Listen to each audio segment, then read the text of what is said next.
तमाम अहले वतन से गुजारिश करूंगा, ये यूँ समझिए हमारी एक कौमी जिम्मेदारी भी है और सदका जारिया भी है।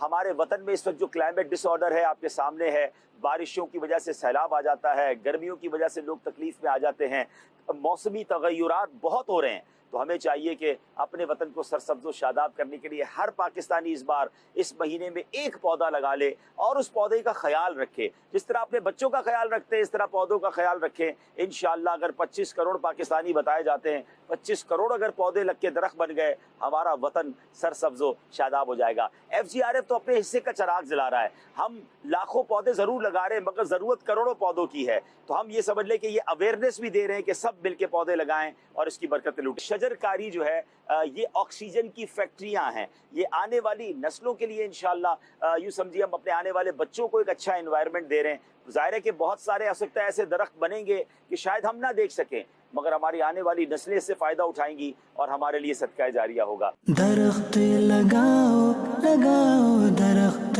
लगाओ, गर्मी को रोके ये देता है साया, अच्छा किया जिसने इसको लगा। हमारे फैजान मदीना के ये गार्ड हैं, उन्होंने बताया कि मेरी वालदा को ऑक्सीजन का प्रॉब्लम, कोविड के दिनों में प्रॉब्लम हो रहा था, तो वो ऑक्सीमीटर लगाते थे घर में।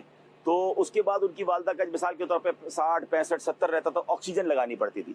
तो वो कहते सुबह व्हीलचेयर पे बिठा के मैं उनको बाग ले जाता था और ऑक्सीजन निकाल देता था, लेकिन जब ऑक्सीमीटर लगाता था तो वो 85-90 पे ऑक्सीजन वैसे ही पहुंच जाती थी। यानी ऑक्सीजन जो है वो किस कदर ये सुबह सुबह हमें पौधे या दरख्त दे रहे होते हैं। तो ये इंशाल्लाह माहौल को खुशगवार करेंगे और हमें बड़ी उम्मीद है कि हमारे नाजरीन भी पौधे लगाएंगे।